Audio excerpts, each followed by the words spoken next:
I thank the gentleman. Chair recognizes Mr. Crenshaw for 5 minutes. Thank you, Madam Chair. I've certainly enjoyed watching my Democrat colleagues convulse dramatically between two opposing stances. Drill more, drill less, drill more, drill less.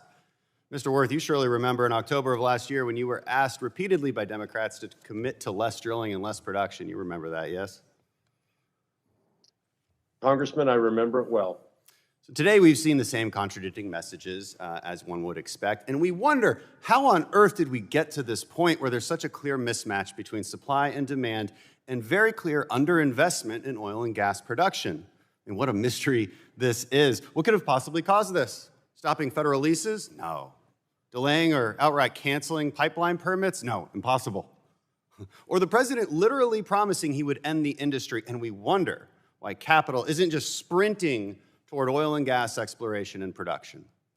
Analysts say we need an additional oil and gas investment of $225 billion globally by 2030 if we are to avoid an energy crisis.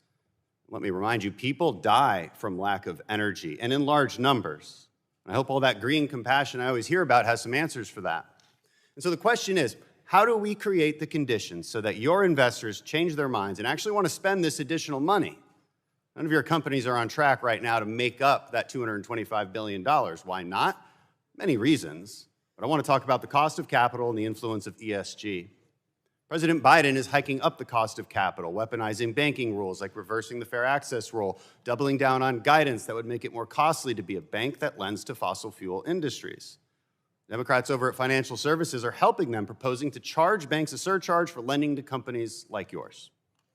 Then you have the deliberate actions for Democrats that help activist ESG investors, a SEC that puts its thumbs on the scales to promote investments in unreliable green energy instead of reliable oil and gas. This is the same SEC who's aiding activist investors who want to use the proxy advisory process to force companies out of oil and gas. Folks over at Exxon know what that's all about.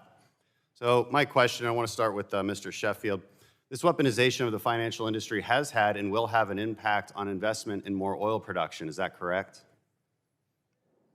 Yes, that's correct, in the past and in the future. Mr. Lawler, same question. Yeah, no, thank you for the question. I think just from what I can gather from the markets at this point, BP has not had any issues attracting capital and maintains a low cost of capital going forward. Mr. Worth, same question. Congressman, there are no shortage of efforts underway that appear to be intended to constrain access to capital for this industry. I appreciate that, and I want to make some other points here. Let's get some facts straight, because the future depends on us getting this right. We can continue down this renewables-only path and keep watching our prices skyrocket while also failing to meet demand and also doing next to nothing to reduce emissions. Or we can deal with some hard facts, and the facts are this. American oil and gas production is cleaner than OPEC's, it's cleaner than Russia's by a lot. The fact is that global energy demand will increase by 50% by 2050, and oil and gas is still expected to make up the lion's share of the production. You cannot change these facts. The fact is that renewables will never meet that demand, never. To meet the renewables-only climate goals, you'd have to mine lithium 2,000% more. You'd have to mine indium 8,000% more. Cobalt production will need to grow 300 to 800% more. For a wind farm to produce the same amount of energy as a nuclear plant, you need 100 times more land, you need 30,000 tons of iron ore, 50,000 tons of concrete, and 900 tons of plastic blades that cannot be recycled. That is not green, and by the way, it also doesn't work when the wind stops blowing. And here's the most important fact. If American natural gas quadrupled in the next decade in exports, which is entirely possible according to industry experts, we would do something amazing. We would displace coal around the world. Here's another fact. About half of global emissions are from foreign coal. Displace that coal with cleaner gas and you reduce emissions 60%. And wow, just like that, you solve the energy crisis. And by the way, reduced emissions far, far more than the foolish $10 trillion Green New Deal ever could. By the way, to our witnesses, thank you for being here, taking abuse. But that's the argument you should be making. Instead of behaving like you have Stockholm Syndrome, like your civility to the radical environmentalists in Congress and this administration will one day get them to like you. They will never like you. Please stand up for your work, your employees, and your consumers. Speak the truth. Don't pander to what they want on the left.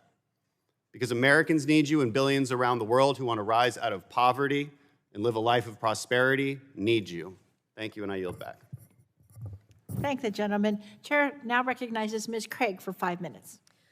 Thank you so much, Chairwoman DeGette and Chairman Pallone, for this hearing today. So let me get this straight.